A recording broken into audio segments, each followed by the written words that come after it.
Dan bicara tentang jagoan-jagoan yang harusnya bisa diandalkan oleh Real Madrid, kembali satu situasi yang tidak optimal dalam upaya mereka untuk terus bersaing dengan Barcelona.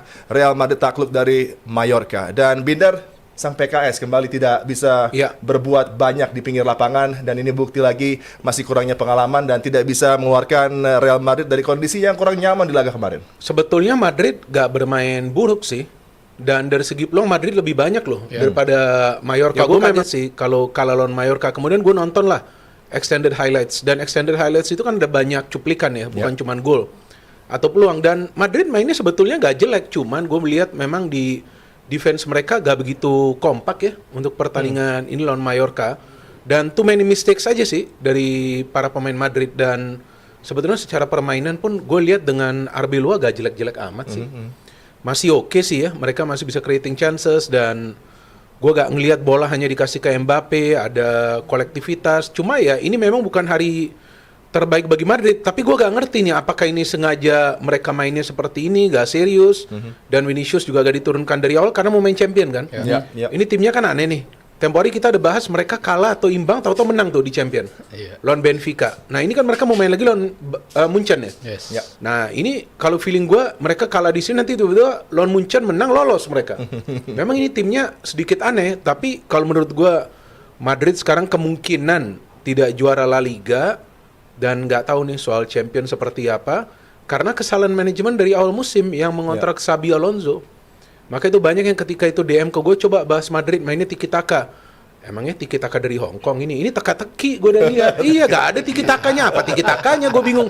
Swear gue bingung kenapa gue di DM dan dikirim komentar di YouTube coba bahas tiki-taka, gak ada gue ngeliat bersama Xabi mainnya tiki-taka. Karena para pemain gak nyaman, tapi bersama Arbeloa gak jelek juga sih permainan. Tapi ini memang bukan harinya Madrid ya.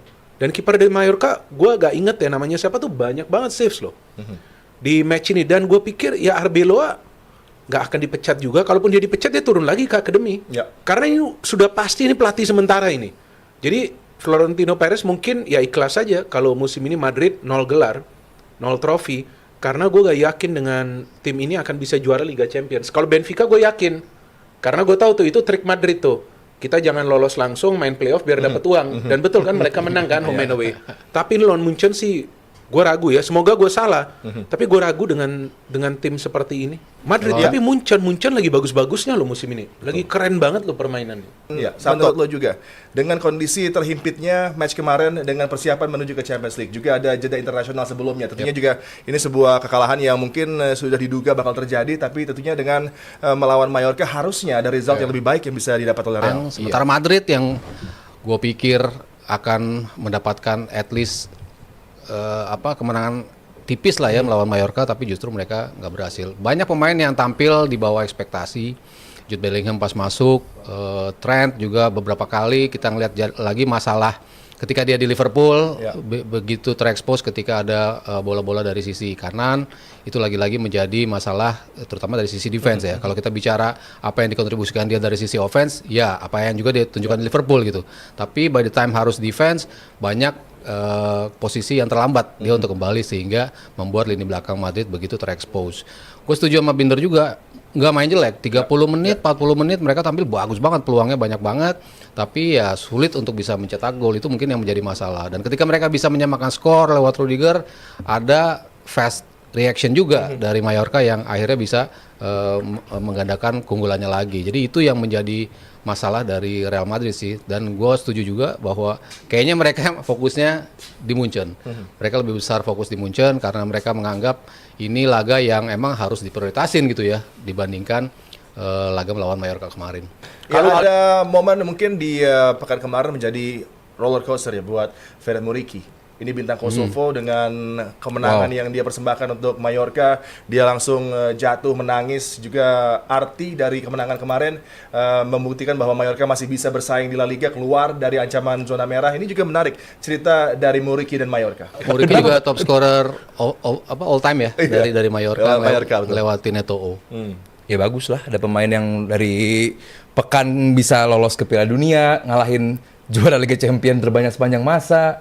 Ya ini pekan yang luar biasa. Cuman gue mau fokus ke Madridnya aja sih, karena nobody talks about Mallorca that much juga gitu. Gue respect sama Mallorca. Gue tau Mallorca gara-gara itu timnya Eto'o dulu dipinjemin dari Madrid. sama buat Hector liburan, Cooper buat dulu. liburan ya. Hector itu Cooper dia. dulu pelatihnya bagus. Itu Hector dia. Cooper. Ya. Betul. Cuman Palma de yang Mallorca. gua mau lihat ada sentimen nggak fair untuk Arbeloa adalah saat City ngalahin Madrid, Madrid ngalahin City, fokus ke pemain, Iya, itu benar-benar. nggak memuji Arbeloa. Tapi Nggak saat memuji. Madrid kalah, ini Arbeloa nggak layak jadi pelatih untuk tim sebesar Madrid. Buat gua doesn't make sense gitu buat gua. Kalau lu mau fokus kepada pelatih, ya udah menang kalah lu fokus ke pelatih. Nah, buat gua kemarin tadi, gua juga setuju sama 2 senior gua di sini. Main bagus, somehow main bagus nggak cukup. Ya. Gitu. Perlu luck juga ya. Perlu luck juga, perlu clinical. Nah, itu Madrid ya sama juga kayak masih mengejar Iya. La Liga dong, belum selesai juga gitu. Cuman nggak tahu deh setelah kekalahan kemarin. Iya, tapi kenapa tadi kalau nggak salah ditulis di skrip sudah pasti Barcelona yang juara? Nggak? Apa gue salah dengar? Nggak bener tadi bener. Apa? Abrar nulis begitu. Sudah pasti Abrar Barcelona yang nulis juara. tadi, ya, bukan- Apa maksud bukan dia itu? Adi, bukan Adi. Adi Ini kan mengatakan, masih iya. lama, Bos. Abrar, itu Abrar. Jadi Wah, ini gak fair dong. Iya, betul. Madrid masih bisa juara lah. Masih bisa, Kalau makanya. Barcelona kalah, berarti ada yang masih dikejar kan, Bang? iya ini gak bener nih Itu orang. Abrar emang udah ngaco emang. Tapi mungkin Abrar coba bilang bahwa kalau biasanya kalau gapnya seperti ini, Madrid akan sedikit menyingkirkan kepentingan di La Liga dan biasanya Bisa fokusnya juga. ke How Champions League. if mereka menang dari Munchen tiba-tiba mental naik, Barcelona kalah dari Atleti, Bisa mental juga. drop. Bisa juga. Exactly. Jadi Barcelona first leg menang ya? Lawan Atletico? belum. Oh, belum ya, main. ini sekarang. Itu kemarin La Liga. Oh, kemarin yang La Liga. Yes. Jadi buat gua perlu ada fairness lah untuk Arbeloa ini. Lu mau lihatnya kayak gimana? Nah, kemarin buat gua bukan salah Arbeloa, Yeah. salah pemain. Tapi nggak bisa disalahkan juga. Nggak bisa lu bisa bermain untuk di level tertinggi saat lu habis main timnas, perjalanan jauh, lu habis ini tadi lu bilang fixtures kejepit, habis ini ada Liga Champions juga, fokus fisik ini sangat demanding dan ya oke, lu mau bilang ya mereka dibayar mahal untuk itu. Mereka dituntut untuk itu. Lu main di Madrid, lu bermain untuk batch, lu harusnya bisa menunjukkan level tertinggi. Iya, harusnya. Cuman balik lagi mereka manusia juga sih gitu dan Arbeloa udah semaksimal mungkin oke kita mau lawan Munchen disimpan dulu Vininya. Ini disimpan dulu, ini dipirit-pirit. Iya. Jadi buat gua La Liga belum selesai. As much as gue pengen lihat Barcelona menang, cuman La Liga belum selesai. Kita tahu kapan Madrid bisa bangkit lagi. Jadi buat gue ini masih panjang lah bagi